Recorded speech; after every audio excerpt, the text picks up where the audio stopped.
धातुओं को ह्रस्व होता है। ह्रस्व मतलब कि देखिए सारी धातु की है हमारी क्या है, ये सारी धातु दीर्घ है। पू में ऊ दीर्घ है, पू में ऊ दीर्घ है, लू में ऊ दीर्घ है, धू में भी ऊ दीर्घ है, ज्या में आ दीर्घ है, री में ई दीर्घ है। ऐसे करके इन सभी धातुओं में कोई ना कोई आपका जो स्वर होगा वो आपका क्या होगा, दीर्घ होगा। उसको आपको क्या करना है, ह्रस्व करना है। ठीक है, जैसे देखिए पू धातु है, पू धातु को क्या ह्रस्व क्या हो गया, छोटा ऊ हो गया। कब हुआ, तो कह रहा है शित प्रत्यय परे होने पर, मतलब शित परे होने पर।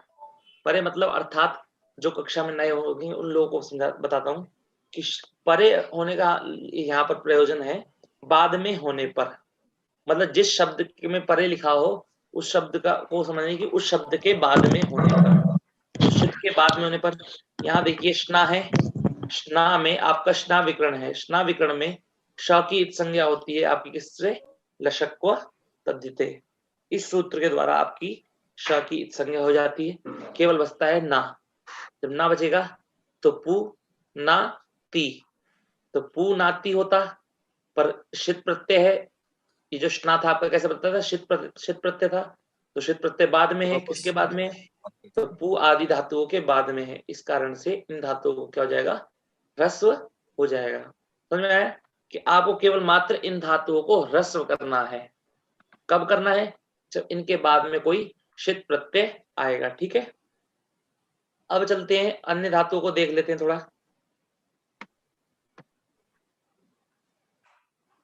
पुआदिगण की कुछ धातुएं हैं और जो बची हुई थी मैंने बताया था अभी आपको, उनको उनके ऊपर एक बार नजर डाल लेते हैं।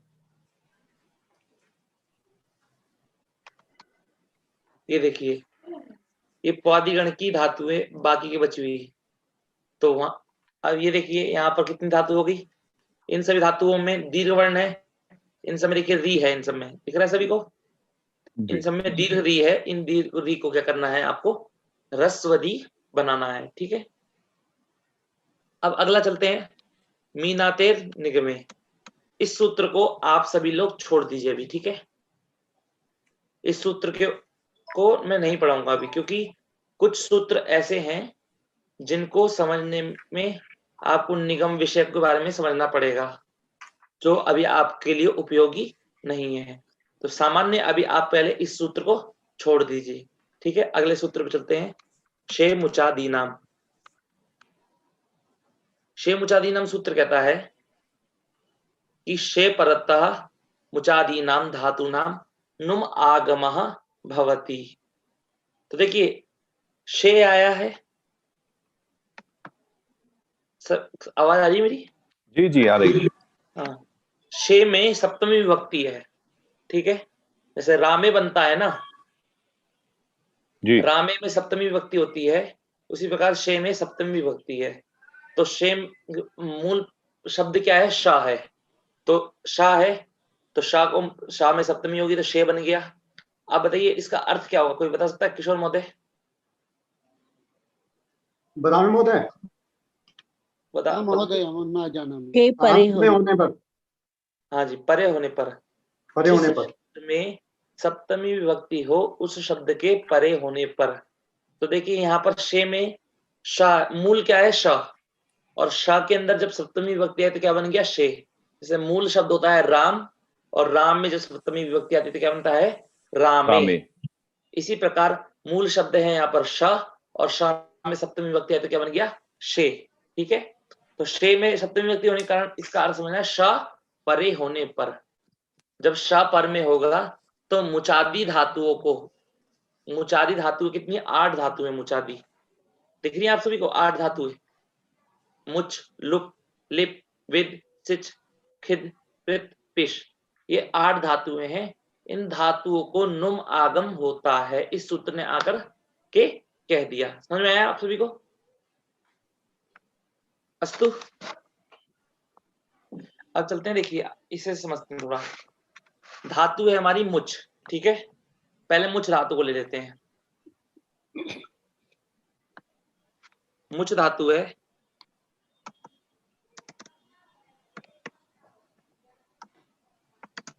मुच धातु से हमने बाद में कौन सा प्रत्यय आया?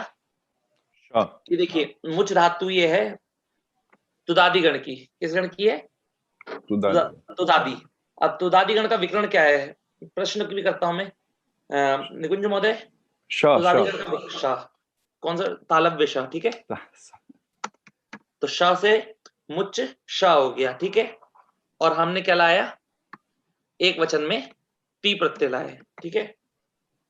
अब देखिए श में धात सूत्र आया शे मुचादी नाम। वो कहता है श परे होने पर, श बाद में है, श बाद में होने पर मुच आदि 8 धातुएं हैं। इन 8 धातुओं को क्या होता है? नुम आगम होता है, ठीक है। अब हमने ले आया सबसे पहले नुम, यहाँ नीचे ले आए नुम कि नुम आया, पहले नुम आया ऐसे करके, ठीक है। अब नुम आ गया तो अब इसमें करना क्या है? मैंने बताया था नुम सबसे पहले क्या करना है? आगम है तो आगम क्या होता है? उपदेश होता है। जैसे सूत्र ने कहा था, श्लोक ने कहा था धातु सूत्र गण उणादि वाक्य लिंगानुशासन आगम प्रत्यय आदेश। और आदेश, आदेश। ये उपदेश थे। तो आगम आदेश है हमारा, तो इसमें इत संज्ञा करनी होगी। तो उपदेश अवस्था में अंतिम हल वर्ण की इत संज्ञा होती है, तो हमें मां की इत संज्ञा प्राप्त हो गई, ठीक है। और फिर सूत्र आया उपदेश अवस्था में, ये जो नु में उ है ये हमारा क्या है? अनुनासिक है, ठीक है। अनुनासिक होने के कारण इस इतने नुम में भाग की, देखिए नुम में जो हमारा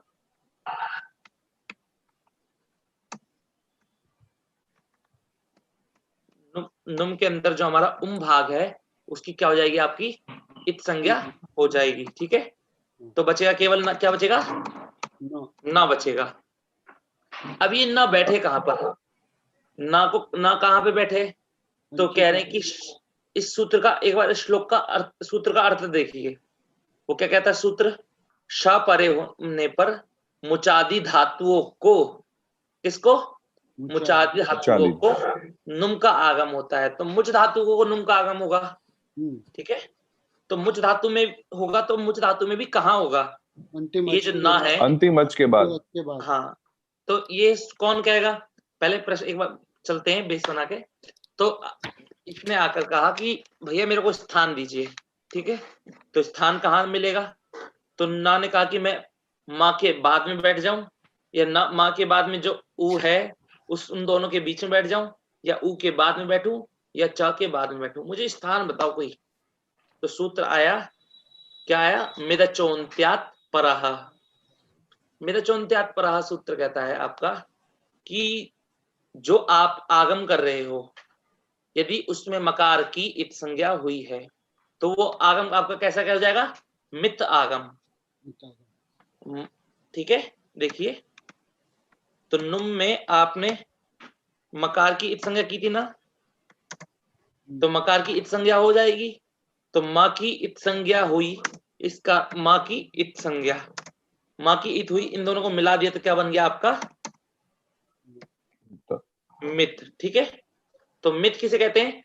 मित अर्थात माँ की इत संज्ञा हुई हो। तो ऐसा आगम हो जिसमें मकार की इत संज्ञा हुई हो, ऐसा आगम अंतिम अच के बाद बैठता है। तो अंतिम अच क्या है? मुच में ऊ, तो ऊ के बाद बैठ जाएगा, क्या बैठ जाएगा? ना, ठीक है। समझ में आया? अभी आप सब लोग देखिए, अभी आप सब लोगों के मन में प्रश्न आ रहा होगा कि यहाँ पर, यहाँ तो यहाँ है, ठीक है, यहाँ माँ है, यहाँ है, यहाँ ना है, यहाँ भी माँ है, यहाँ ना है, यहाँ अनुस्वार है।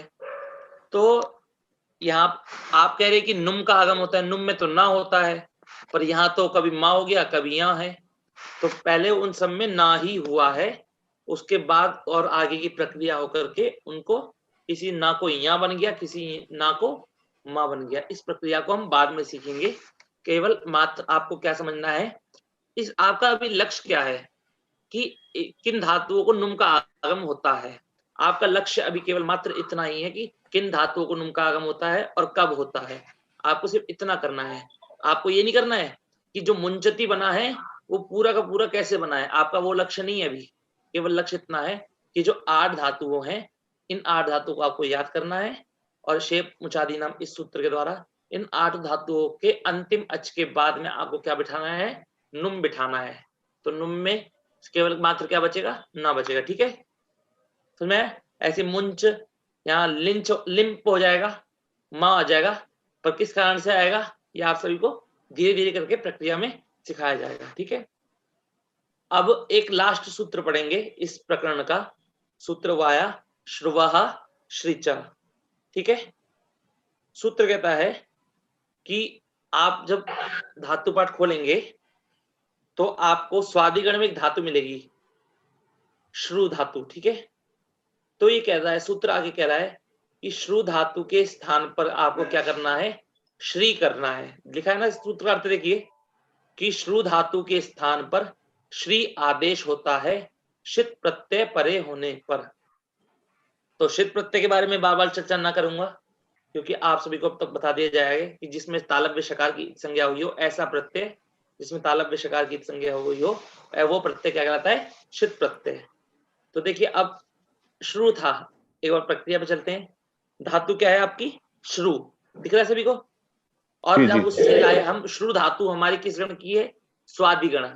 जिन लोगों को अभी तक गण याद नहीं हुए होंगे, मतलब गण किस गण से, इतना याद करना है अभी केवल मात्र कि किस गण से कौन सा विकर्ण लगता है।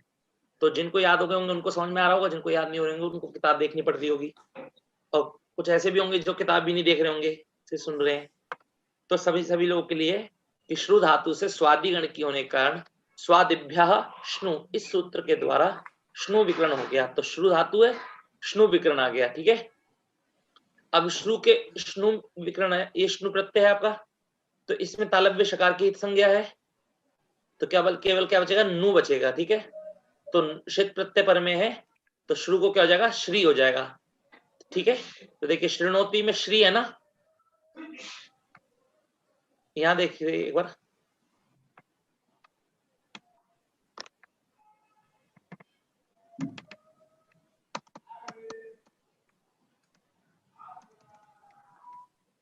धातु देखिए आपकी श्रु है। ठीक है, अब आपको क्या करना है, श्रु धातु है, श्रु धातु को क्या बनाना है आपको, श्रु धातु के शित, पहले देखिए शित प्रत्यय परे होने पर श्रु धातु के स्थान पर क्या होता है, श्री।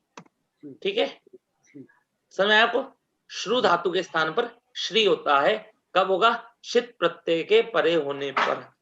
अब आप लोग के पास किताब में जो जिन जिन लोगों के पास किताब होगी वो लोग यह सोचेंगे कि आगे भी तो और भी सूत्र हैं, उन्हें क्यों नहीं पढ़ा रहे हैं। तो जब मैं माताजी के यहाँ पर अध्ययन करने गया था तो माताजी ने कहा कि स्टार्टिंग में तुम्हारे लिए इतना ही काफी है, क्योंकि आगे के जो सूत्र हैं वो धात्वादेश के हैं, पर उसको समझने के लिए तुम्हें अपनी बुद्धि को भी थोड़ा और प्रखर बनाना पड़ेगा। तो इसलिए, और इस चीज का अध्ययन जब मैं अध्ययन करने लग गया तब मुझे सच में पता लगा कि किसी भी व्यक्ति को अगर पढ़ाया जाए तो केवल मात्र इस सूत्र तक पढ़ाना चाहिए, उसके बाद अगर अभी समझाने लग जाएंगे तो वो समझ में नहीं आएगा। ठीक है, तो अभी आप लोग को कहा स्टार्टिंग से लेकर श्रुवः श्रीचा इस सूत्र तक आपको तैयारी करनी है धात्वादेश की, और बीच में एक सूत्र को छोड़ना है, वो सूत्र है मीनातेर निगमे। ठीक है, अब आपका आज का यह प्रकरण समाप्त हुआ। ठीक है, अब एक अगले प्रकरण पे चलते हैं। देखिए कुछ लोग तो इस प्रकरण में बहुत एंजॉय करते हैं। ठीक है, अब ये जो प्रकरण आने वाला है वह प्रकरण है द्वित्वाभ्यास। क्या है, द्वित्वाभ्यास। हमें धातु को द्वित्व करना है। ठीक है, अब द्वित्व मतलब करने का मतलब आपको कुछ समझ में आ रहा है, द्वित्व नाम बोलने से ही किशोर महोदय, क्या समझ में आ रहा है, डबल करना। जब द्वित्व करने का मतलब ये है, द्वित्व करने का मतलब ये है कि किसी भी धातु को डबल कर देना। ठीक है, धातु है पठ, पर धातु को डबल कर देंगे, तो धातु को यदि डबल कर देंगे तो कैसे हो जाएगी, पठ पठ, 2 बार हो जाएंगी, पट पट। ठीक है, धातु है दा, और दा को द्वित्व कर देंगे तो क्या हो जाएगा, दा दा। ठीक है, अब आप सभी को मैं एक बार थोड़ा पढ़ाता, ये समझाता हूं। तो पंचम उपांग कार्य आपका देखिए, पहला उपांग कार्य आपका क्या था, विकरण, विकरण। ठीक है, दूसरा था आपका प्रत्यादेश, तीसरा आपका धात्वादेश, चौथा है आपका अतिदेश। अतिदेश अभी आप लोगों को नहीं पढ़ाया गया है, पर अतिदेश का जब प्रयोग आएगा तब मैं आपको पढ़ाऊंगा। पर द्वित्वाभ्यास भी माता जी के यहाँ पर बाद में पढ़ाया जाता है, पर मेरी इच्छा ये है कि अभी आपको पढ़ाने से आपको फायदेमंद रहेगा, कि ये समझ में आ सकता है, सामान्य व्यक्ति को भी समझ में आ सकता है। ठीक है, अब देखिए क्या कह रहे हैं माता जी, लिख रही हैं, चतुर्थ पाठ में जो पंचम उपांग नहीं बतलाया था उसे यहाँ बतला रहे हैं। ठीक है, तो ये जब माता जी की किताब है उसमें 5 उपांग हैं, उनमें चौथे ये पंचम उपांग था, इसको छोड़ दिया था माता जी ने वहां पर, इस बात में आपको बताएंगे। तो मैंने वहां से निकाल करके ये बता रहा हूं आपको। कह रहे हैं लिट, अब यहां से नोट करिएगा, इसे अंडरलाइन कर लीजिएगा। लिट, सन, चंग, यंग और श्लू, इन 5 प्रत्ययों के परे होने पर धातुओं को द्वित्व होता है। अब देखिए ये 5 धातु हैं, ये 5 प्रत्यय हैं आपके, और इन 5 प्रत्ययों के परे होने पर, मतलब इन 5 प्रत्ययों के बाद में होने पर धातुओं को क्या हो जाता है, द्वित्व हो जाता है। अब आपको ये तो समझ में आ गया, पर लेकिन अब आपको एक बार प्रश्न करता हूं मैं, कि आपके जैसे हम प्रश्न पूछते हैं आप सभी लोगों से, आप लोग बनाकर भेजते हैं, काफी लोगों के मैं नंबर देखे मैंने, बहुत अच्छे अच्छे नंबर आ रहे हैं, ताकि पता तो लगे कि पढ़ा रहे हैं तो कितना समझ में आ रहा है, कितना समझ में नहीं आ रहा है। तो काफी लोगों के बहुत बहुत अच्छे अच्छे नंबर आए, बहुत सभी लोगों के लगभग अच्छे आए, 1-2 लोगों को छोड़ करके। उन्होंने भी बहुत अच्छा प्रयास करा है, क्योंकि वो लोग भी अभी स्टार्टिंग में पढ़ रहे हैं, उनको भी एक अच्छी तैयारी हो जाएगी। अब देखिए आपसे यदि प्रश्न पूछ लिया कि किन प्रत्ययों के, कितने प्रत्ययों के परे होने पर धातुओं को द्वित्व होता है, तो आपको क्या करना है, 5 प्रत्ययों के परे होने पर। अब पूछा जाए कि उन 5 प्रत्ययों के नाम लिखिए, तो क्या होगा, लिट, सन, चंग, यंग, श्लू। ठीक है, तो इसलिए आपको ये इतना बेस, ये जो इतना मैं प्रश्न के लिए बोल रहा हूं ना मैं, तो ये प्रश्न के लिए नहीं है, केवल इतना मात्र आपके लिए बहुत ही जो महत्वपूर्ण है समझने के लिए, आपको यदि इतना समझना है तो आगे का। अब चल रहे हैं, अब माता जी बता रही है कि द्वितीय प्रकरण अष्टाध्याय में कहां से कहां तक का है। ठीक है, 6.1.1 से लेकर 6.1.12 तक आपका द्वितीय प्रकरण है। ठीक है, अब बता रहे हैं कि इन सभी प्रत्ययों के लगने पर यह द्वित्व कैसे होता है, इसके लिए सामान्य विधि बतला रहे हैं। देखिए अभी केवल मात्र क्या बता रहे हैं, सामान्य। सामान्य मतलब सामान्य बताएंगे अभी आपको, विशेष नहीं बताएंगे। विशेष जब बताएंगे जब आप पढ़ते पढ़ते मजबूत हो जाएंगे। ठीक है, तो अभी सामान्य बता रहे हैं, उसके बाद श्लू के लिए विशेष विधि बतलाएंगे। तो कह रहे हैं कि अब सबसे पहला मैं आपको, इतना आपने किताब में से पढ़ा, अब मैं थोड़ा मैं बताता हूं। ठीक है, किसी भी धातु को, आपसे पहले भी प्रश्न करूंगा मैं, उसके बाद ही समझाऊंगा, ताकि पता तो लगे कि आप लोगों को कितना पता है। जैसे देखिए धातु है आपकी पट, ये पट ना लेकर के हम लेते हैं कोई दूसरी धातु लेते हैं, क्योंकि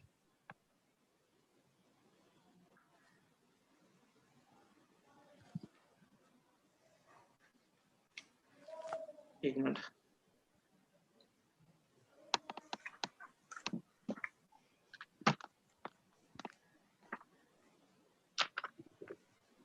जैसे कोई भी आपकी यदि धातु रहेगी, जैसे कि पहले उसमें यदि धातु में आपका क्या रहेगा, पहला वाला वर्ण होगा आपका,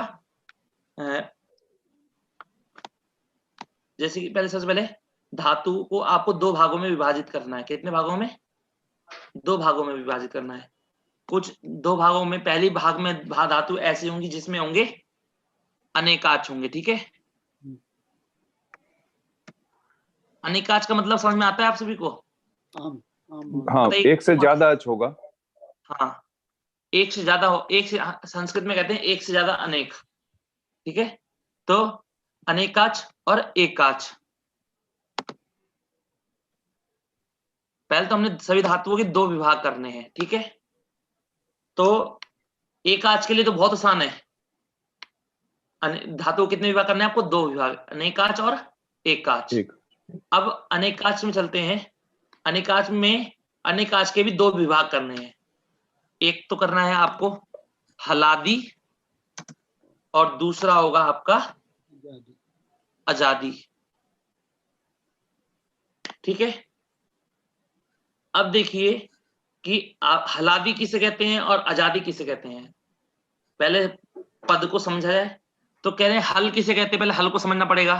हलादी को समझना है तो हल को समझना पड़ेगा। हल मतलब ये होता है कि सारे के सारे व्यंजन हयवरट के ह से लेकर के हल सूत्र के ला तक सारे प्रत्याहार में सभी मतलब हल प्रत्याहार बनता है और उसमें सभी के सभी हल वर्ण आपके आ जाते हैं। ठीक है, अब देखिए आजादी किसे बोलते हैं, तो अच माना होता है स्वर, अयुण के आ से लेकर या उसके चा तक आपका अच प्रत्याहार बनता है और उस अच प्रत्याहार जिस शब्द के आदि में रह गए उसे कहेंगे आजादी। ठीक है, एक एक उदाहरण देख लीजिए।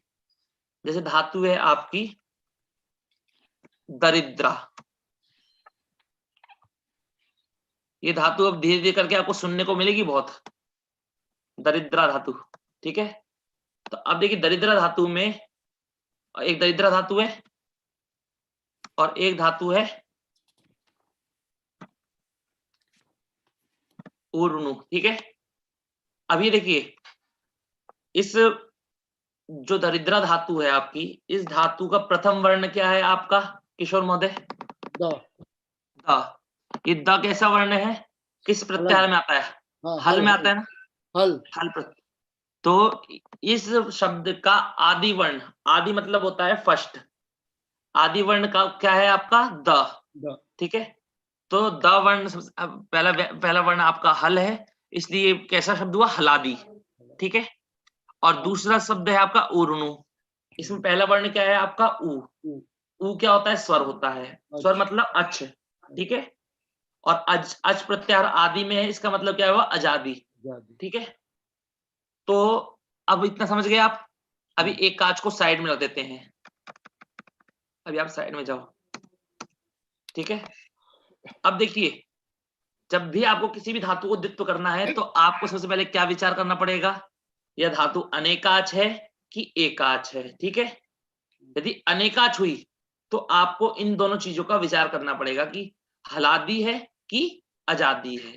ठीक है, अभी पढ़ने में थोड़ा लग रहा है, पर जब आप करने लग जाएंगे ना तो आप एकदम से दिमाग घूमेगा आपका। ठीक है, अब जब आया, अब सूत्र आया एक, मतलब अब एक सूत्र आया एकाचो द्वे प्रथमस्य। ये कहता है यदि धातु अनेकाच है, धातु क्या है? अनेकाच है, पर आजादी नहीं है। पर क्या है? आजादी नहीं है, मतलब कि क्या होनी चाहिए? हलादी। यदि धातु हलादी होगी तो उसका क्या होगा? उसके प्रथम भाग को द्वित्व होता है। तो दरिद्रा में प्रथम भाग क्या है? द। दरिद्रा में कितने भाग हैं?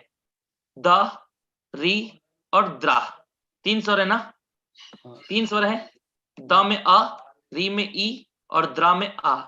तो ये जो द में आ है, इस समुदाय को, इसको द्वित्व करना है। कितने भाग को द्वित्व करना है? केवल द को। अब बताइए किशोर महोदय, जब द को द्वित्व कर देंगे तो कैसा बनेगा? दरिद्रा। हाँ, द दरिद्रा। ठीक है, दरिद्रा। दरिद्रा मत बोलिए, द को अलग बोलिए, जितने भाग को द्वित्व किया ना उसको अलग बोलिए। ठीक है, अभी द दरिद्रा। ठीक है महोदय, है ना? अब देखिए आगे फिर से चलते हैं।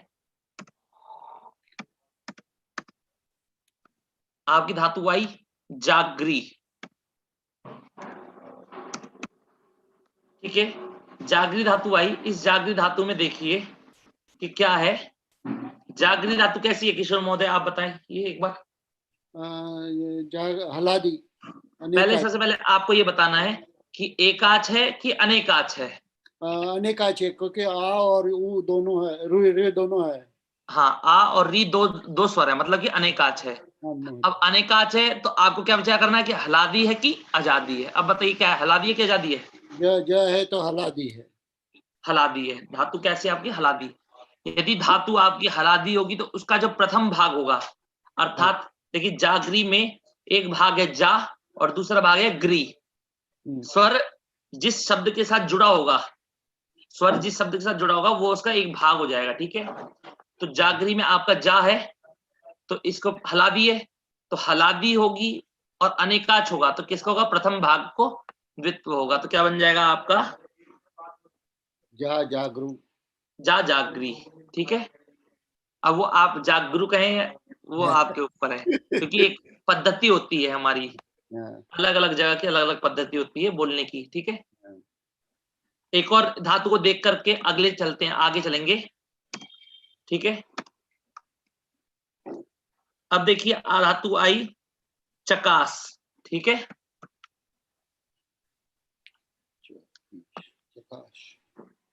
ठीक है,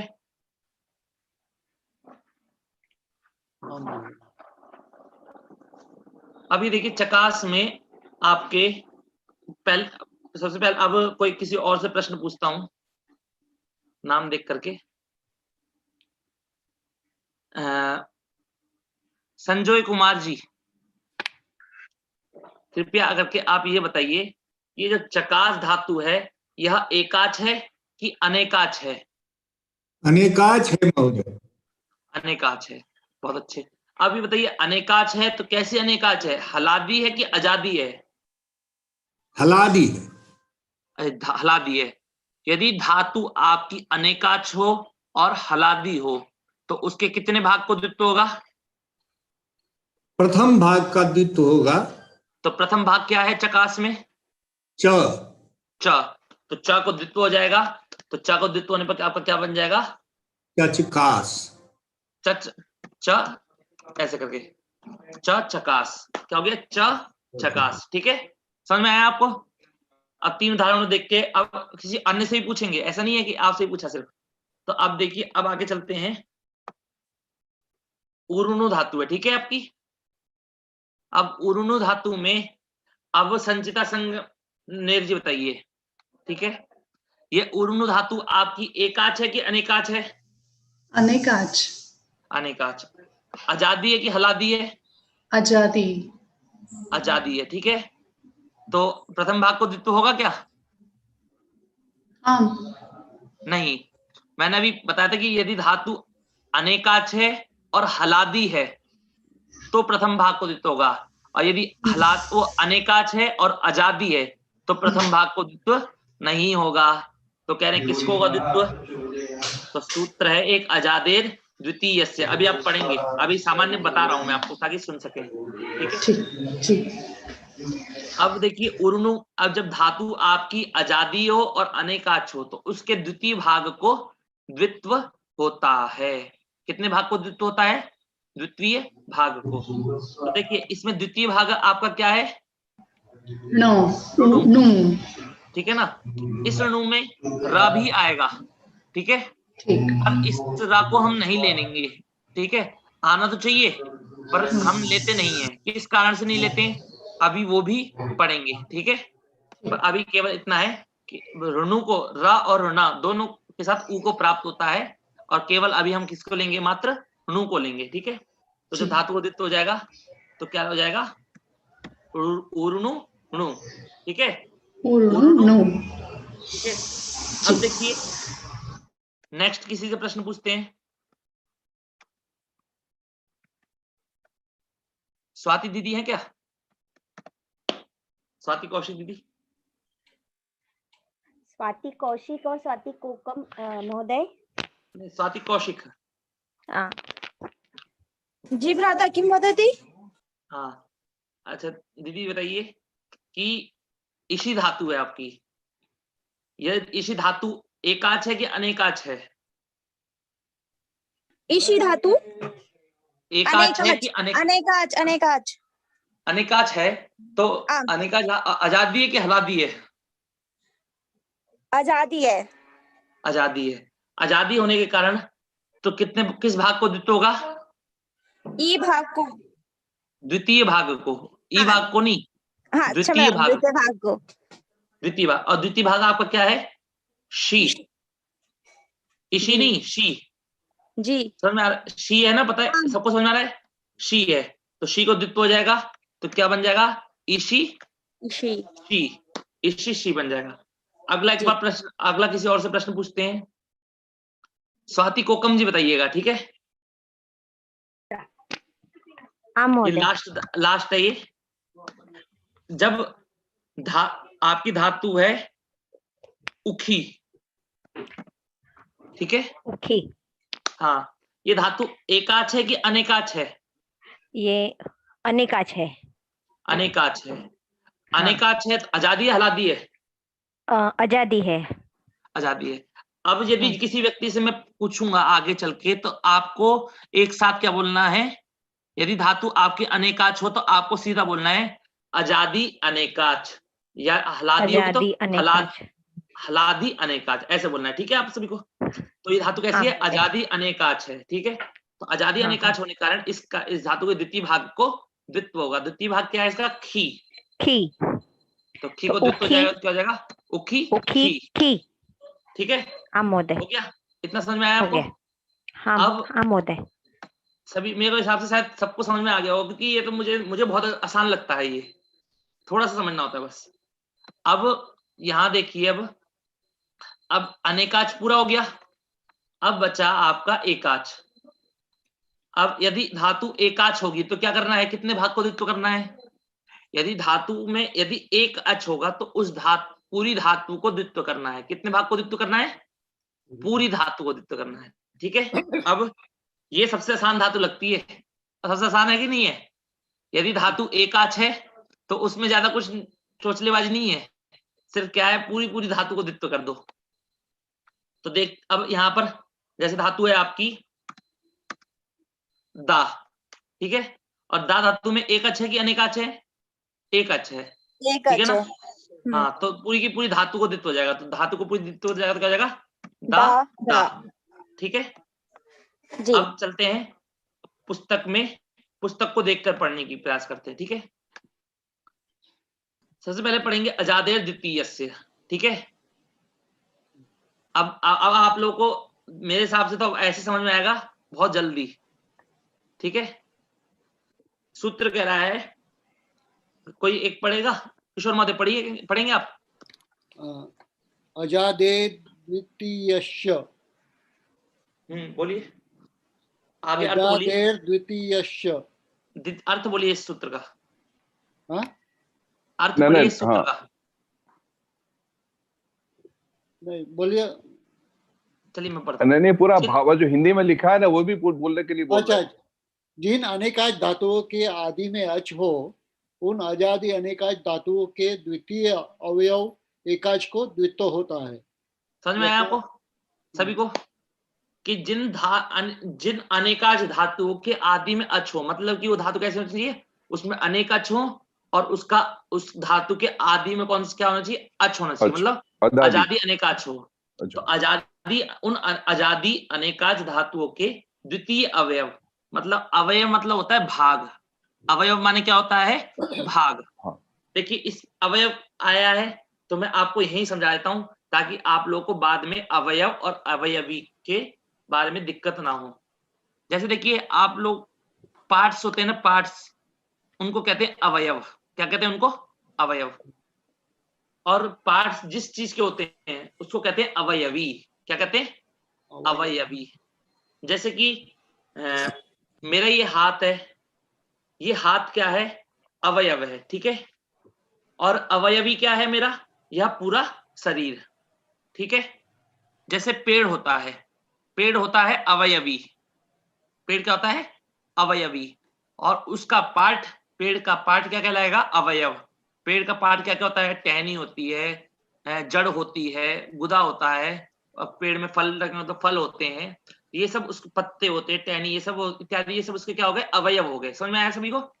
जिसको सामान्य भाषा में अवयव, पार्ट्स कहते हैं, ठीक है, हिंदी में भाग कहते हैं। तो कह रहे हैं कि द्वितीय अवयव मतलब उस धातु, अनेकाच धातु हो, उसका द्वितीय अवयव एकाच होना चाहिए। उस द्वितीय को क्या होगा? द्वित्व होता है। तो देखिए, यथा इशी, उखी, इक्षी आदि धातु आजादी और अनेकाच धातु है कि नहीं है? इनके द्वितीय अवयव एकाच को इस प्रकार द्वित्व कीजिए। तो इशी में द्वितीय अवयव क्या है? शी। तो इशी शी। उखी में उखी खी। इक्षी में इक्षी शी। समझ में आया आप सबको? ठीक है। अब न नंद्राह संयोगादय पहले बाद में पढ़ेंगे, पहले इसको समझाऊंगा मैं भी। सब चीजें समझाऊंगा, कोई चीज छोड़ूंगा नहीं। अब देखिए सूत्र आया आपका एकाचो द्वे प्रथमस्य। क्या आया? एकाचो द्वे प्रथमस्य। ये कह रहा है यदि धातु अनेकाच है, यदि धातु अनेकाच है पर अजादी नहीं है, तो उसके प्रथम अवयव एकाच को द्वित्व होगा। यथा जागरी में प्रथम अवयव क्या है? प्रथम भाग क्या है? जा। जागरी, जागरी के जा को द्वित्व हो जाएगा तो क्या बनेगा? जा जागरी। चकास में च चकास। दरिद्रा में द दरिद्रा। पुत्रीय में पु पुत्रीय। समझ में आया सभी को? अब कह रहे हैं आगे क्या कह रहे हैं देखिए, यदि धातु में एक ही अच है तो समझिए कि पूरा का पूरा धातु ही प्रथम अवयव एकाच है, इसलिए उस पूरे धातु को ही द्वित्व होता है, चाहे वो अजादी हो चाहे वो हलादी हो। समझ में आया आप सभी को? यदि धातु में एक अच होगा तो आपको उस पूरी धातु को द्वित्व करना है। जैसा कि जैसा आपके सामने अब चार्ट आएगा, देखिए धातु है दा, तो दा को द्वित्व क्या हो गया? दादा। गा को गागा, भ्री को भ्री भ्री, हा को हा हा, भी को भी भी, हु को हु इत्यादि आपको सबको समझना है। ठीक है? यदि धातु में आपको बस ये देखना है, यदि एकाच हो तो पूरी को द्वित्व कर दो, और यदि अनेकाच हो तो वहां पर आपको विचार करना है कि अनेकाच होगी तो पहले भाग को, वो अनेकाच में यदि हलादी होगी तो पहले भाग को, और आजादी होगी तो द्वितीय भाग हो। केवल इतना आपको समझना था। ठीक है? अब आपको जो मैंने सूत्र छुटवाया आपका, उस पे चलते हैं। न नंद्रा संयोगा दया। ठीक है? इस सूत्र को समझने के लिए आपको सबसे पहले ये समझना है, देखिए क्या कह रहा है, यदि द्वितीय अवयव एकाच के आदि में संयोग का आदि नकार दकार रेफ हो तो उन्हें द्वित्व नहीं होता है। ठीक है? इसको पहले आपके लिए केवल इतना मात्र है समझने के लिए, अभी पहले इतना समझिए, याद कर लीजिए, नकार दकार और क्या है? रेफ। नकार दकार और रेफ। अब इसको मैं पहले समझाता हूं, उसके बाद आपको दिखाऊंगा। ठीक है? यदि आप जब किसी धातु को द्वित्व करेंगे, ठीक है, तो उरुनु को एक बार देख लेते हैं। ठीक है? उरुनु धातु का आपने भी मान लीजिए, उरुनु धातु का आपको द्वित्व करना है। ठीक है? अब इसमें आपने क्या किया कि उरुनु धातु को पहले हम करेंगे इसका आनुपूर्वी करेंगे, तो उ, फिर क्या है? र, फिर क्या है? न, फिर क्या है आपका? उ। ठीक है?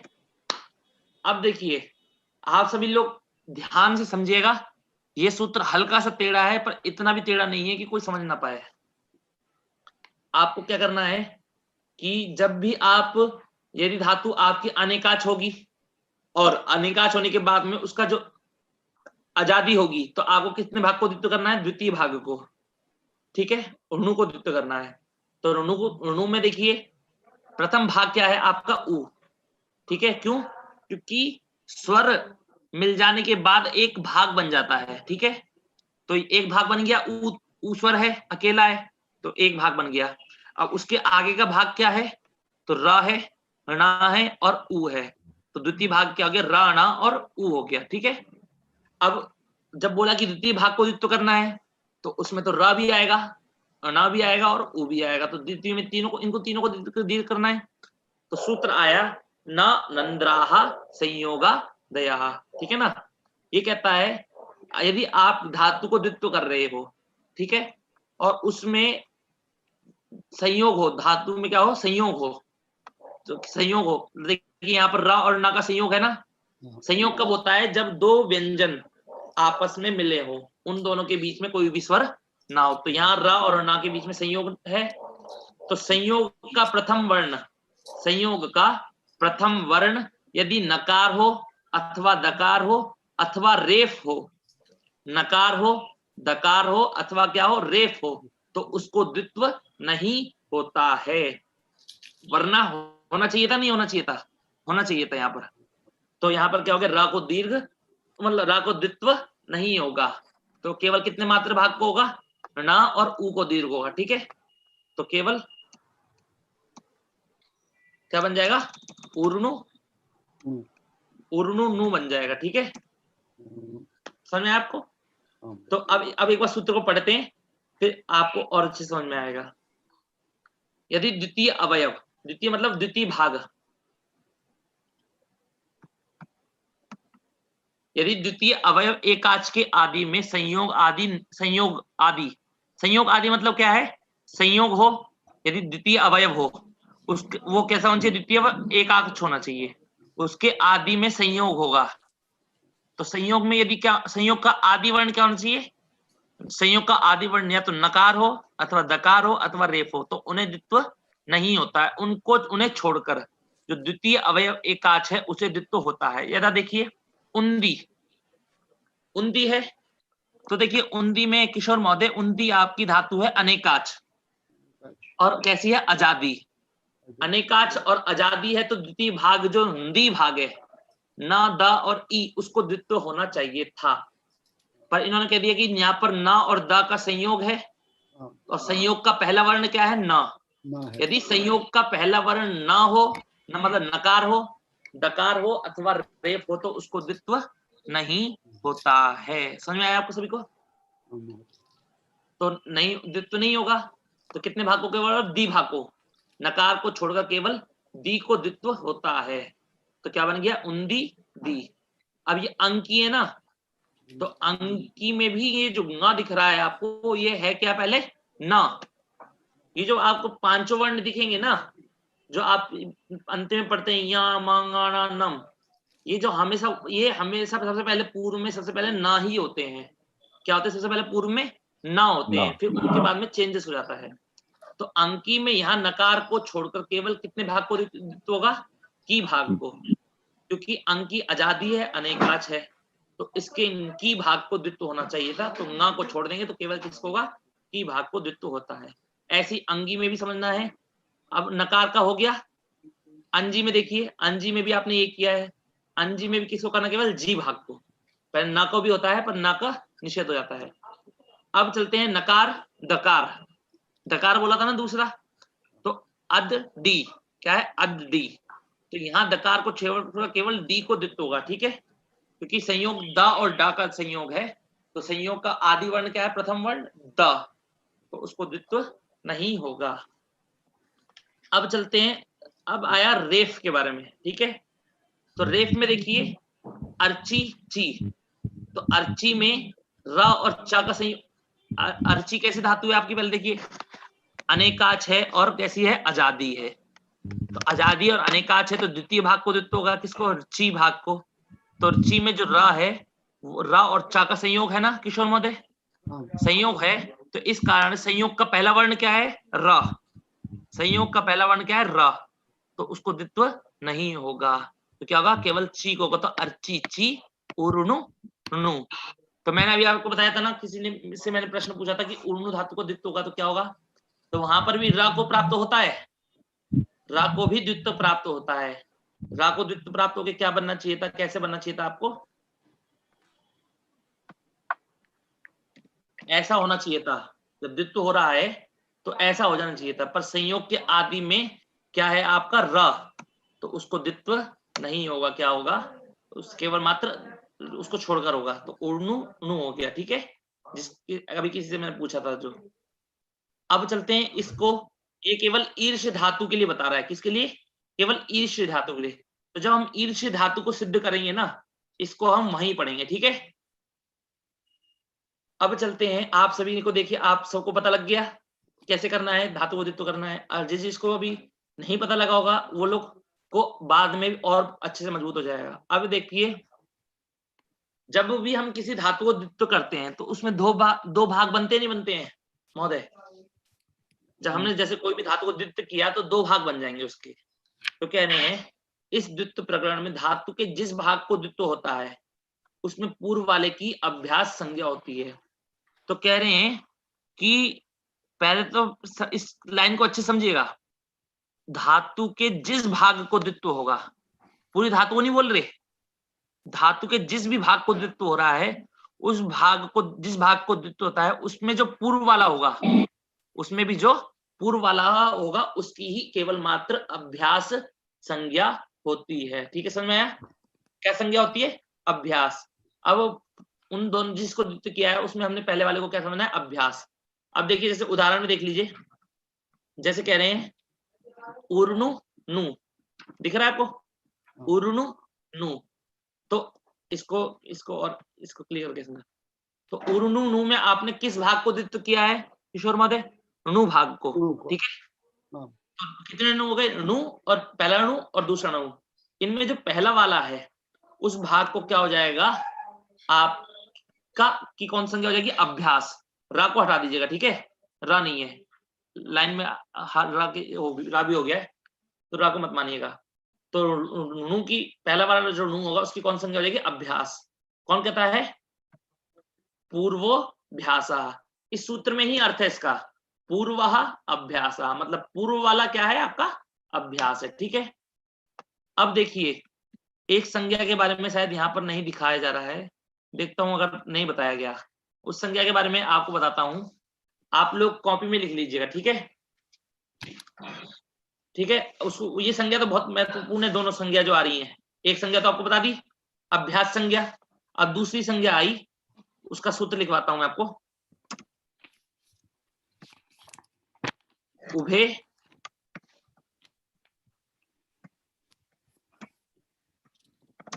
उभे अभ्यस्तम, ठीक है, उभे अभ्यस्तम। ये कहता है कि जब भी किसी धातु को द्वित्व होता है, जब भी किसी धातु को द्वित्व होता है तो उन दोनों भागों को क्या कहते हैं, अभ्यस्त। क्या कहते हैं उसको, अभ्यस्त। तो देखिए दोनों का नाम रख दिया अभ्यस्त और पूर्व वाले का नाम क्या रख दिया, अभ्यास। समझ में आया आप सभी को। जब हम बोलेंगे अभ्यस्त को ये कार्य करना है तो दोनों को कार्य करना है, और जब कहेंगे अभ्यास को करना है तो केवल पूर्व वाले को कार्य करना है, ठीक है।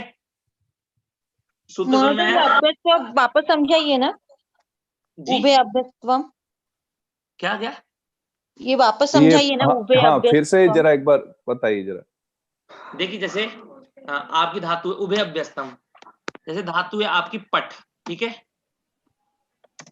ठीक है, पट धातु को द्वित्व किया तो किशोर महोदय देखते रहिएगा, पट धातु को हमने द्वित्व किया, एकाच है ना, जब भी धातु आपकी एकाच हो तो आपको कुछ विचार नहीं करना है, आपको पूरी की पूरी धातु को द्वित्व कर देना है। एकाच है तो पूरी की पूरी द्वित्व कर दिया तो पट पट बन गया आपका। अब पट पट बन जाने के बाद में जो इन दोनों की संज्ञा क्या होगी, धातु को द्वित्व हो गया इन दोनों को, इसको पट को द्वित्व हो गया तो क्या हो गया, दो बन गए ना। इन दोनों का नाम क्या है, उभे अभ्यस्तम। उभे माना होता है दो, दोनों है ना, उभे मतलब क्या होता है दो, दोनों, दोनों की क्या होती है, अभ्यस्त संज्ञा होती है। तो इस वाले पहले वाले पट का भी नाम अभ्यस्त है, दूसरे वाले का नाम भी अभ्यस्त है, ठीक है। फिर आया पूर्वोभ्यास, वो कह रहा है उन दोनों में जो पूर्व वाला होगा उसका नाम क्या हो जाएगा, अभ्यस्त भी होगा उसका, और साथ में क्या होगा, अभ्यास भी होगा। समझ में आया, केवल पूर्व वाले का क्या होगा, अभ्यास भी होगा। सबको समझ में आ गया, सूत्र याद रख लीजिए, उभे अभ्यस्तम। कोई बात नहीं, किसी को नहीं समझ में आएगा। देखिए व्याकरण, ये जो व्याकरण चीज है ना, व्याकरण शास्त्र है हमारा, ये एक सूत्र को ऐसा नहीं कि एक सूत्र मैंने आपको पढ़ा दिया मतलब इसके बाद में इस सूत्र का कभी उच्चारण करूंगा ही नहीं या इस सूत्र को कभी समझाऊंगा ही नहीं, ऐसा नहीं है। मैंने यहाँ तो पढ़ा दिया है, पर जब इस सूत्र का असली कार्य होगा तो वहां फिर से समझाऊंगा, ठीक है। आप सभी को समझ में आया? हाँ महोदय, धन्यवाद। अब एक बार समय देख लेते हैं, समय 10:08 हो गए हैं, ठीक है। 10 मिनट के बाद में क्वेश्चन आंसर लेंगे। हाँ ठीक है। अच्छा अब चलते हैं आगे, अब आगे चलते हैं, आगे की प्रक्रिया भी सरल है। देखिए पहला सूत्र आया हलादी। अब देखिए, अब आपने पहले तो अब काम कर लिया ना, अब मैंने कहा, अब मैं कहता हूं कि अभ्यास को क्या करना है, क्या लिखा है ऊपर देखिए, सामान्य अभ्यास कार्य। अभी बताइए कोई, मैं किसी से प्रश्न पूछता हूं अभ्यास किसे कहते हैं, वो कितना बता पाएंगे मुझे? पूर्वाभ्यास। दीप्ति पांडे जी बताइए कि अभ्यास किसे कहते हैं? जो सूत्र है पूर्वाभ्यास, तो पूर्वाभ्यास है, तो उसके अकॉर्डिंग जिस भाग को हम द्वित्व करेंगे उसको उसकी अभ्यास संज्ञा होगी। जैसे हमने उड़ुर किया तो जिस भाग को हाँ, जिस धातु के जिस भाग को हम द्वित्व करेंगे तो उसके पूर्व भाग को हम जिसे हमने द्वित्व किया उसके पूर्व भाग को हम उसे अभ्यास संज्ञा कहेंगे। ठीक है, समझ में आया सभी को? उसमें पूर्व वाला भाग, जिस धातु को जिस भाग को द्वित्व करेंगे उसमें जो पूर्व वाला भाग होगा उसको क्या करना है, आपको अभ्यास कहना है। जैसे देखिए, कोई बात नहीं, आपको पढ़ते पढ़ते और लोगों को भी समझ में आ जाएगा जिनको नहीं समझ में आएगा। तो पहला सूत्र देखिए, पहला सूत्र क्या कह रहा है, ये हलादी शिशा कह रहा है अभ्यास का जो आदि हल क्या है, अभ्यास का जो आदि हल मतलब अभ्यास में हो सकता है 2 हल हो, 3 हो, 4 हो, जितने भी होंगे उनमें केवल आदि हल जो है, मतलब आदि हल मतलब पहला व्यंजन जो है वो केवल वह बचेगा और अन्य सभी का लोप हो जाएगा। समझ में आया आपको? अन्य सभी का लोप हो जाएगा, अन्य हलों का लोप हो जाता है। जैसे देखिए, आपकी धातु है पट, ठीक है, तो सबसे पहले करिए कि पट धातु को द्वित्व किया तो क्या बना, पट पट। इसमें पहले वाला पट क्या है आपका, अभ्यास। उसका पहला हल पकार है और उसे बचा लीजिए, शेष हलों का लोप कर दीजिए। समझ में आया सभी को? जो पहला हल है ना, जो अभ्यास में जो पहला हल होगा केवल उसको बचाना है और अन्य सभी का आपको क्या कर देना है, लोप कर देना है। तो देखिए, अब जैसे आपकी धातु है ज्या, ठीक है, ज्या ज्या, इसमें पहले वाला ज्या अभ्यास है, इसका पहला हल जकार है। समझ में आया? किशोर महोदय बताइए, ज्या में पहला वर्ण कौन सा है, पहला हल कौन सा है? ज या देखिए, मैं समझाता हूं। पट धातु है, पट धातु को जब हमने द्वित्व किया तो क्या बना आपका, पठ पठ, ठीक है। अब पट पट किया तो पहले वाला पट क्या है आपका, अभ्यास। तो क्या सूत्र आया, हलादि शेषा, कि अभ्यास में पहला जो हल होगा मतलब पहला जो व्यंजन होगा उसको बचा लो, उसको छोड़ करके सभी का क्या करना है, आपको लोप कर देना है। तो पहला हल क्या है हमारा, प, प को बचाना है और सबका लोप कर देना है। क्या बचेगा, प पट, ठीक है। अब ज्या धातु आई आपकी, ज्या धातु में देखिए, आवाज आ रही है मेरी महोदय सभी को? हाँ जी आ रही है। ज्या धातु है आपकी, इस ज्या धातु को द्वित्व करा, ये एकाच है तो मतलब पूरी धातु को द्वित्व होगा, ठीक है। तो क्या बन गया आपका, ज्या ज्या। इन दोनों में जो पहला वाला है उसकी कौन सी संज्ञा हो जाएगी, पूर्वोभ्यास सूत्र के द्वारा अभ्यास संज्ञा होती है, अभ्यास संज्ञा हो गई। तो इसमें देखिए फिर सूत्र आया हलादि शेषा, ये कहता है अभ्यास में जो पहला हल है, अभ्यास का जो आदि हल है, केवल मात्र वह शेष बचेगा। तो इस अभ्यास में जो ज्या है इसमें आदि हल कौन सा है, कोई बता सकता है? ज ज ज। तो देखिए इस ये कैसा है, यहां पीछे लिख दे रहा हूं, ज य और आ, ऐसा है ना। ये जो ज्या बनता है ये ऐसे बनता है। तो कह रहा है कि पहले वाले हल को बचाना है और अन्य सभी का लोप कर देना है। तो केवल अगर आपने इसका ये मतलब रखा ना कि केवल पहले वाले को ही बचाना है और अन्य का लोप कर देना, तो आपको सूत्र बहुत अच्छे से समझ में आएगा। तो आपको पहले वाले को जा को बचाना है और अन्य सभी का लोप कर देना। अन्य सभी का मतलब क्या है, अन्य स्वर वर्ग सबका नहीं, स्वर वर्ग नहीं, अन्य हल का, अन्य व्यंजन का लोप करना है, केवल मात्र अन्य व्यंजन का। तो या में आपका या का लोप हो जाएगा, अन्य व्यंजन है वो, इस कारण से जा बचेगा और या का लोप हो जाएगा। तो क्या बनेगा आपका अभ्यास, क्या बन जाएगा, जाग्ञा जाग्ञा। हाँ, जा ज्या। समझ में आया आपको सभी को? जा ज्या, ये आपका बच्चा किस सूत्र के द्वारा, हलादि शेषः। क्या कह रहा है, देखिए अभ्यास का जो आदि हल, ठीक है, वह शेष बचता है, अन्य हलों का लोप हो जाता है। समझ में आया? अभ्यास का जो आदि हल मतलब कि अभ्यास में जो फर्स्ट हल होगा, फर्स्ट व्यंजन होगा, वह शेष बचेगा और अन्य हलों का लोप हो जाएगा।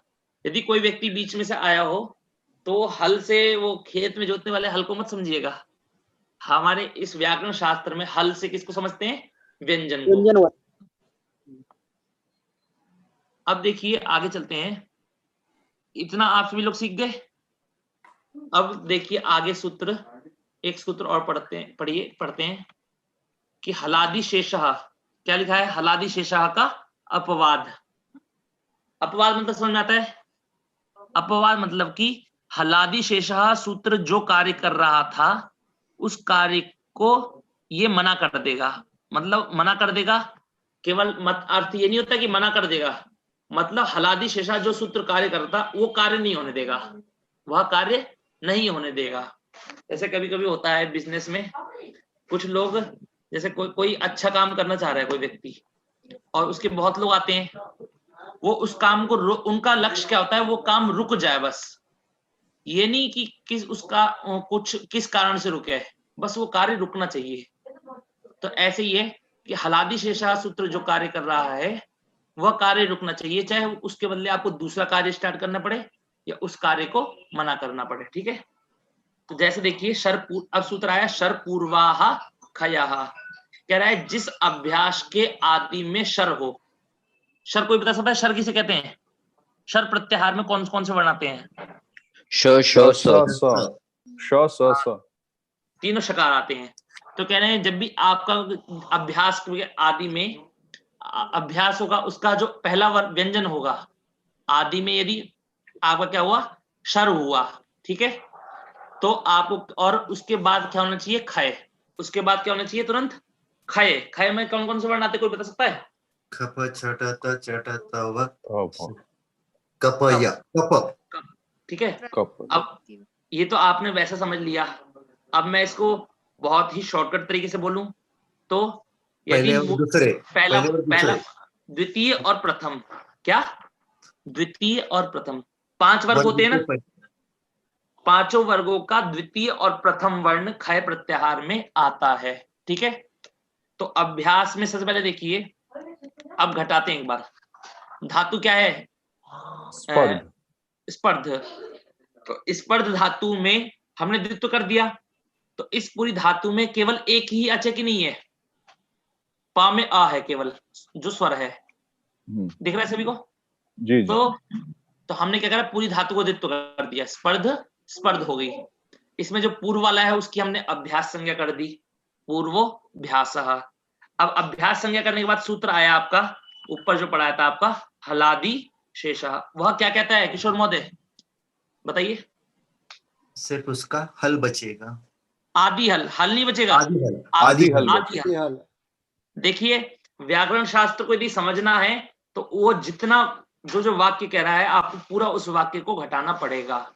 उसने कहा आदि हल शेष बचेगा, तो ये कह रहा है कि जिस अभ्यास के आदि में शर हो और उस शर के बाद में खय हो, उसमें खय शेष रहता है, अन्य हलों का लोप हो जाता है। तो देखिए इस स्पर्ध में स्पर्ध है, इसमें आदि हल क्या है आपका? शर है ना, शर है, वो शर में आ गया। और उसके बाद क्या आया आपका? खय।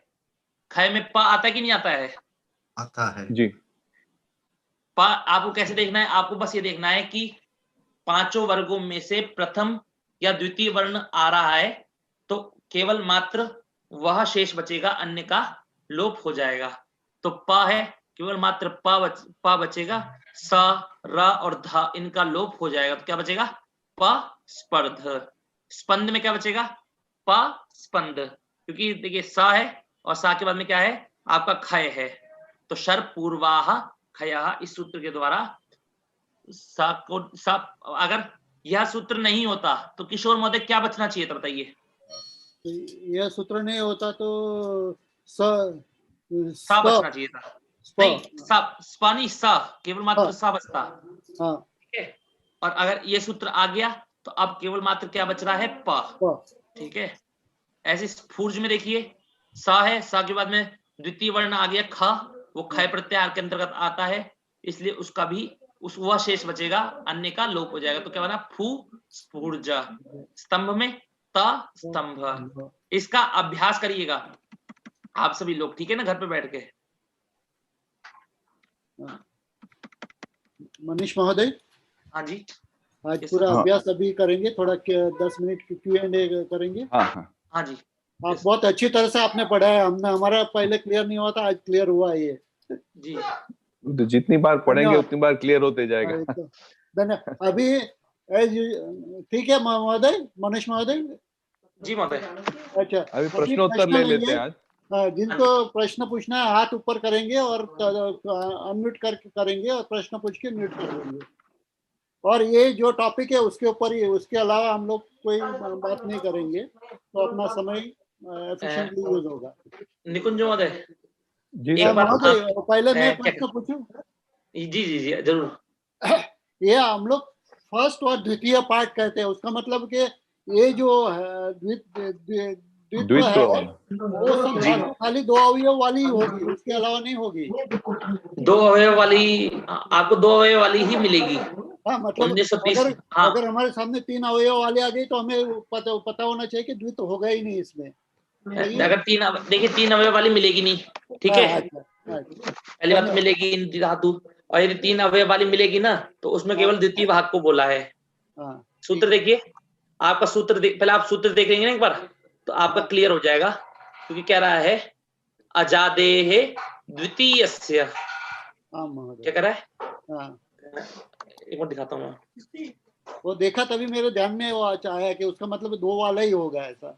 हाँ देखिए लिखा है ना अजादेः, यदि धातु आजादी होगी तो द्वितीय से मतलब द्वितीय को ही दीर्घ होगा। अब चाहे वो आजादी होने के बाद उसमें 3 अच हो, 4 अच हो, 5 अच हो, उससे मतलब नहीं है, द्वितीय अच को ही केवल दीर्घ होगा, ठीक है।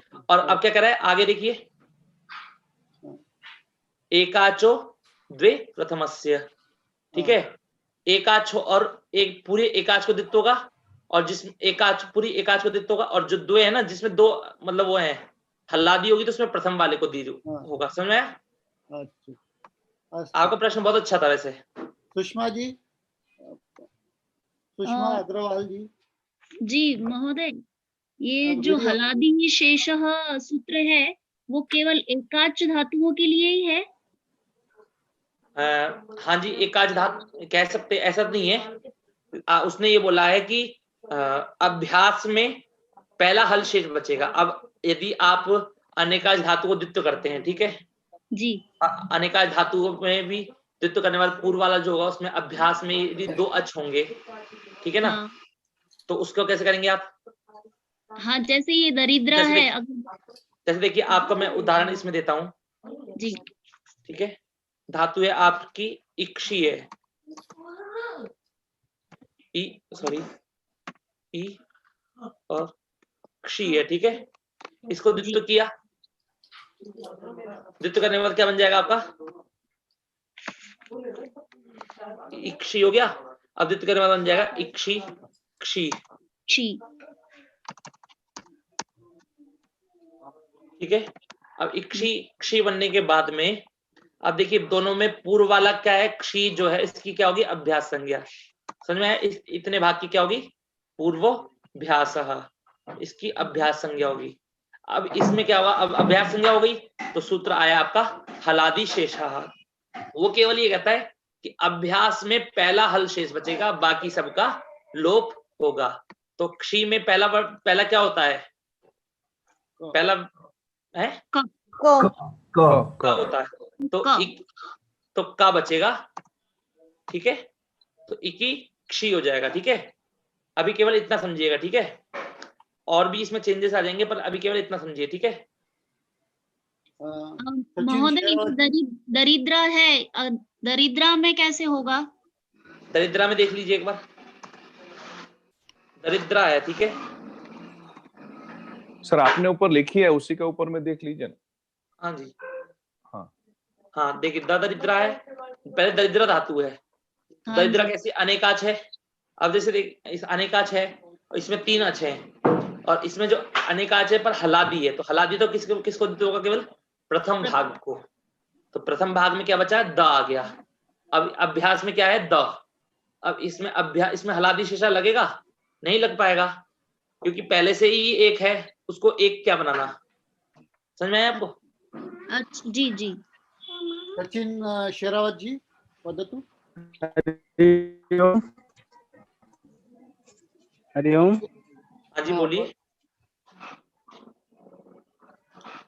महोदय मैं ये पूछ रहे सरपूर्वा खया है, इसमें खया प्रत्याहार ही लेना है।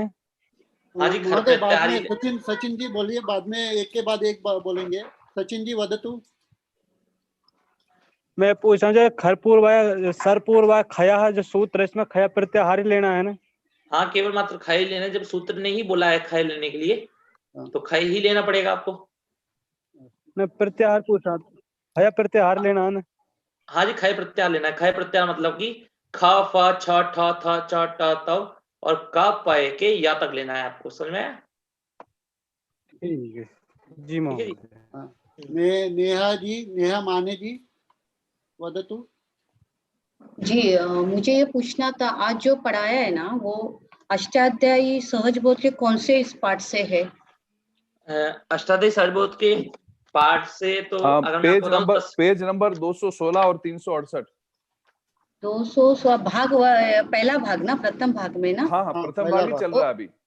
मैंने पेज नंबर बताया 216 और 368। 368 ओके धन्यवाद। 216 पे ना जाके केवल 368 को देखेंगे ना, 368। हाँ, तो वहीं से ठीक रहेगा। 216 में जस्ट रेफरेंस दिया है, 316 हल्का सा बताया है। हाँ जी। दीप्ति पांडे जी वदतु। नमो नमः मनीष जी। इसमें जो ये हलादी और अजादी आप कह रहे हैं, तो ये हल जो है हमको माहेश्वर सूत्र से ही हम देख रहे हैं ना, जो रेफर कर रहे हैं हल? जो हल है, हल प्रत्याहार ये माहेश्वर सूत्र से ही तो बनाएगा। हल माहेश्वर सूत्र को ही हम रेफर करते हैं इसमें, और सेम अजादी में भी। तो हलादी में मैं जो ऑब्जर्व कर रही हूँ कि इसमें जैसे एक से ज्यादा हमारे व्यंजन हैं हलादी में, और अजादी में हम ये देख रहे हैं कि हमारे जनरली एक ही व्यंजन आ रहा है। तो क्या यही डिफरेंस है हलादी और अजादी में? नहीं, अजादी तो अच प्लस आदि है। अच मतलब स्वर है हम लोग का, और हलादी मतलब हल है। हल अच्छा है ठीक और है, अच अब मुझे है। हाँ अब मुझे क्लियर हो गया। मुझे यही लग रहा था कि वो अज प्रत्याहार है, और मैं मतलब अगेन और अगेन आई वाज कंफ्यूज कि ये क्या हो रहा है। अब मुझे क्लियर हो गया। हल और अच। अच्छा ठीक है ठीक है ठीक है, मुझे क्लियर हो गया। Thank you. और किसी को प्रश्न है कोई तो हाथ रेज करिए, हाथ ऊपर करिए। अरे वेरी गुड, सबको समझ में आ गया। आज प्रश्न नहीं है मनीष जी, अभिनंदनम शुभाशयाच। भवान सम्यक उत्तम अभी पद्धति मनीष जी क्वेश्चन पूछेंगे तो कोई नहीं बोल पाएगा। सर्वे अवगतवन्तः। देखिए मेरा एक प्रश्न है। हाँ जी। पूर्व धातु के लिए है, ये आज के सब्जेक्ट के लिए नहीं है। बोलिए। ये मुझे जानना है, वादीगण में शदरलुम, उसका सद कैसे हुआ, कौन से सूत्र से अप्लाई करके? पर्टिकुलरली अनुदात संज्ञा अंदर यूज हुई है, तो सद कैसे हुआ परस्मैपद पद? क्या समझ में नहीं आया आपका प्रश्न? दीपक महोदय, मैंने तो बोला था आपको, लिख करके भेजा था ना पूरा डिटेल। ये ऑफलाइन लेंगे हम लोग, ये टॉपिक के रिलेटेड ही बात करेंगे। मैं वही इसलिए मैंने पहले क्लैरिफाई किया। अग्रे चलामा सुषमा अग्रवाल जी वदतु। महोदय ये जो सूत्र है शर पूर्वाह खयः, ये एक बार फिर से थोड़ा सा समझाएंगे? जी जरूर। देखिए शर पूर्वाह खयः, इस सूत्र को समझने के लिए आपको केवल मात्र दो चीजों पे आपको फोकस करना है, एक तो शर प्रत्याहार पे और एक खय प्रत्याहार पे। ठीक है, तो शर प्रत्याहार और खय प्रत्याहार को पहले समझ लीजिए। अगर इसको समझ लिए तो आपको पूरा का पूरा सूत्र समझ में आ जाएगा। ठीक है जी। जैसे देखिए अभी मैं आपको दिखाता हूँ। शर मतलब होता है, शर प्रत्याहार में आपके तीनों तीनों क्या आते हैं? तीनों श आते हैं। ठीक है, तीनों श आ जाएंगे आपके। दंत सकार भी आ जाएगा, मूर्धन्य भी, और आपका ये तीनों आ जाएंगे। ये आपका शर प्रत्याहार है। ठीक है, और जो आपका खय प्रत्याहार है, उस खय प्रत्याहार में आपके आते हैं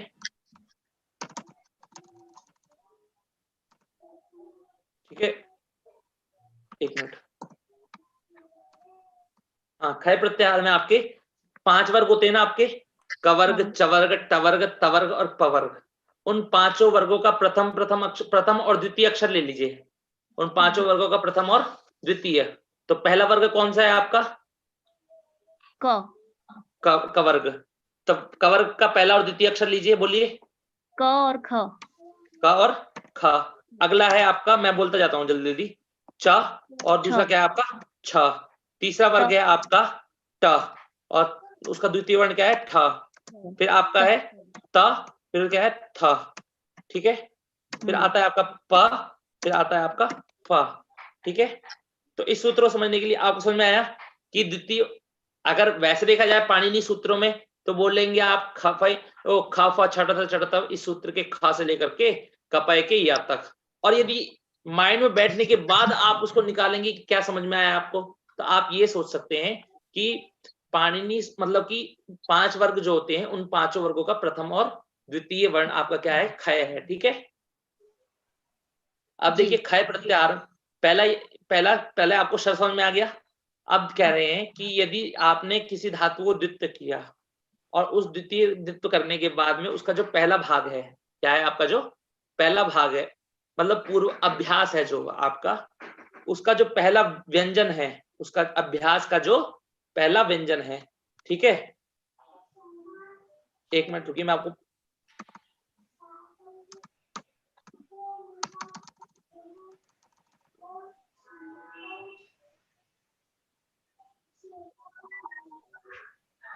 अभी देखिए, धातु है आपकी स्पंद। ठीक है। स्पंद है आपकी। अब इस धातु को क्या हो गया आपका? द्वित्व हो गया। ठीक है।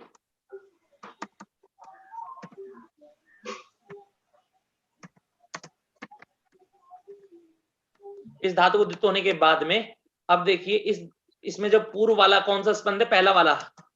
इन दोनों में जो पहला वाला है उसकी कौन सी संज्ञा होगी? अभ्यास संज्ञा। ठीक है। इस पूर्व वाले की अभ्यास संज्ञा हो गई।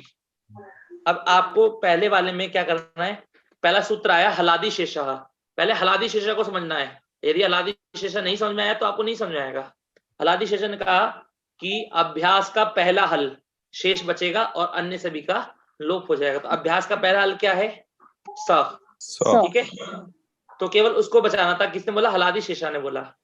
अब सूत्र आ गया शर पूर्वाह खयः। उसने कहा यदि अभ्यास का पहला हल यदि क्या हो? श, श या स हो, मतलब क्या होना चाहिए? यदि अभ्यास का यदि पहला हल शर हो, ठीक है, और उसके बाद में क्या हुआ? उसके बाद में दूसरा वर्ण, जो दूसरा व्यंजन हो, वह क्या हुआ? मतलब उसके तुरंत बाद में उसको दूसरा वर्ण यदि आपका खय प्रत्याहार हुआ, क्या हुआ? खय प्रत्याहार। खय प्रत्याहार अर्थात सभी वर्गों का प्रथम और द्वितीय, मतलब क, ख, च, छ, ट, ठ, थ, थ या प, फ हुआ, तो उस जो ये है क, ख, च, छ, ट, ठ, थ, प, फ, यही शेष बचेगा, अन्य सभी का लोप हो जाएगा। तो इस स्पंद में देखिए स है, पहला व्यंजन आपका क्या है? शर है। उसके बाद में दूसरा क्या है आपका? खर, खय। तो खय ही शेष बचाना, मतलब खय क्या है आपका? प। अब ये प खय में आता है कि नहीं आता है? आता है। तो प को शेष बचाना है, अन्य का लोप कर देना है। तो प को शेष बचाना है तो दा का लोप कर देंगे, ना का लोप कर देंगे, और जो सा आया उस सा का भी लोप करके केवल क्या बचाया हमने? प बचाया। ठीक है। प स्पंद। समझ में आया आपको? अगर ये सूत्र अभी नहीं समझ में आएगा तो कोई बात नहीं, बाद में समझा देंगे और अच्छे से। और ना समझ आया तो आप वीडियो देख लीजिएगा आज की। अग्रे युगल किशोर महोदय वदतु। अन्म्यूटं करोतु महोदय। भवान् म्यूटम् अस्ति। हरि ओम महोदय। आम्। मुझे पत्र संख्या 214 में जो है आपने जो बताया है कि क्या नाम है धात्वादेश, उसमें पुआदीनाम विश्व जी, तो इसमें एक एग्जाम्पल है ज्या अधिकम सना अधिकम हाँ जी, आप जिनाती। हाँ, तो ज्या देखिए का सर, हेलो हरिओम, इसके बारे में भी हमने पूर्व कक्षा में चर्चा कर ली थी कि आपका कि ज्या धातु को जी कैसे हो जाएगा। ठीक है, मैंने बताया था इसकी जो प्रक्रिया है ये बड़ी प्रक्रिया है। इसको समझने के लिए आप इसको आगे समझाया जाएगा। मैंने कहा था कि आप केवल इतना समझिएगा कि ज्या धातु को अगर यदि ह्रस्व करने के लिए कहेंगे तो क्या होगा, जी होगा। ठीक है, इसकी प्रक्रिया, इसको सूत्र को संप्रसारण हो जाता है। अब मैं कहूँ संप्रसारण हो जाता है, अब पूछेंगे संप्रसारण क्या होता है। ठीक है, फिर संप्रसारण कहेंगे कि ये संप्रसारण तो ये सब भी है, तो आपने केवल इसको क्यों किया, तो सूत्र, फिर सूत्र बताना पड़ेगा, इन्ना संप्रसारण संप्रसारणम, फिर संप्रसारण अच्छा बताना पड़ेगा। तो इतने सारे सूत्र हो जाएंगे एक शब्द को सिद्ध करने के लिए। बाद में करेंगे। जब उस शब्द के तरह अन्य शब्दों को सिद्ध करने चलेंगे ना, तो इस शब्द को उस ग्रुप में लेकर सभी शब्दों को एक साथ सिद्ध कर देंगे। ठीक है, यदि हमको पढ़ने पर आपको 24 धातु मिली है और 24 धातु में से आप एक धातु को न बना पा रहे हैं और 23 धातु को बना ले रहे हैं, बहुत अच्छी बात है कि एक जब आपने 23 धातु को बना लिया तो एक धातु को भी आप बना लेंगे। और मैंने ये पहले ही बता दिया था कि इसको मैं अगली कक्षा, मतलब बाद में जब हमारा लेवल बढ़ जाएगा ना, अच्छा खासा बढ़ जाएगा, तब समझाएंगे। ठीक है, धन्यवाद। चलो, तो आज निकुंज जी, हाँ, कक्षा का समापन करते हैं। शांति मंत्र कौन बोलने वाला है? मनीष जी बहुत बढ़िया बोलते हैं। मनीष जी, आप वो वेद वाला बताइएगा। आज किसी और को करने दें। कौन, पूर्णमद वाला, पूर्णमदम? हाँ, किसी को भी कोई करना हो तो कर सकते हैं, नहीं तो मनीष महोदय, मुझे आपसे कुछ पूछना है। हाँ जी, पूछिए। महोदय, एक नया स्तर जो है ना शुरू होने जा रहा है, तो उसका एक है ना मेरे पास लिंक आया है, वो हिंदी में है, तो मुझे ना पता नहीं है। अणु संकेत में तो मैं अपनी ईमेल आईडी डाल दी मैंने जी, क्या ये ठीक है? समझ में नहीं आया मेरे को। नहीं, ये क्लास के रिलेटेड कुछ नहीं है। हाँ, अलग से है महोदय, अलग से। मेरे पास एक फॉर्म आया भरने के लिए, जो मैं शुरू से सीखना चाहती हूँ संस्कृत। जी, तो उसमें ना हिंदी में आया हुआ फॉर्म, हिंदी में, तो उसमें एक तो पत्र संकेत है, मुझे पता नहीं है क्या कहते हैं, क्या भरूं यहाँ पे? पत्र संकेत आपका एड्रेस हो गया, अणु संकेत आपका ईमेल आईडी हो गया। हाँ, ईमेल आईडी मैंने भर दिया। और महोदय, पत्र संकेत है आपका एड्रेस हो गया। पदम आपका जो पोस्ट है, आप डायरेक्टर है या हाउसवाइफ है, आप लिख सकते हैं उसमें। वही लिखा था मैंने महोदय, यही पूछना था। तो पदम में मुझे नहीं पता, पदम में क्या भरूं मैं? आप हाउसवाइफ लिख लीजिए, या फिर आप जो पढ़ना है पढ़ा देंगे, अध्यापिका है तो अध्यापिका लिख सकती हैं। अच्छा, पदम का मीनिंग मतलब जो मैं आपकी पोस्ट। हाँ, मैं समझ गई। थैंक यू महोदय, थैंक यू। चलिए शांति मंत्र प्रारंभ करते हैं। चलिए, मैं करता हूँ। महोदय, एक प्रश्न है। जी महोदय, महोदय, मैं उपासना उत्तर। महोदय, जो लास्ट क्विज था उसमें क्वेश्चन था मैसूर सूत्रों की संख्या कितनी है, उसमें कुछ अलग आंसर था महोदय उसमें। हाँ, वो जरा क्वेश्चन गलत था, वो क्वेश्चन गलत था, फर्स्ट जो आया था उसमें ना। जी, गलत हो गया था। मैंने सोचा पता नहीं, हो सकता है कुछ नहीं, उसमें थोड़ा कंफ्यूजन था। माहेश्वर सूत्र 14 ही है, वो पूछना चाहते थे कि कितने प्रत्याहार हैं। हाँ जी महोदय, मुझे भी वही लग रहा था कि क्वेश्चन में कुछ गड़बड़ हो गई, भूल से सूत्र लिख दिया था, तो वो क्वेश्चन ही गलत हो गया। वो मनीष जी ने तुरंत लिख दिया था कि क्वेश्चन गलत है। अच्छा, धन्यवाद महोदय। चलो शांति मंत्र बोलेंगे। जी, प्रारंभ करता हूँ सर। ओम पूर्णमदः पूर्णमिदं पूर्णात् पूर्णमुदच्यते पूर्णस्य पूर्णमादाय पूर्णमेवावशिष्यते। ओम द्यौः शान्तिरन्तरिक्षगुं शान्तिः पृथिवी शान्तिरापः शान्तिरोषधयः शान्तिः वनस्पतयः शान्तिर्विश्वे देवाः शान्तिर्ब्रह्म शान्तिः सर्वगुं शान्तिः शान्तिरे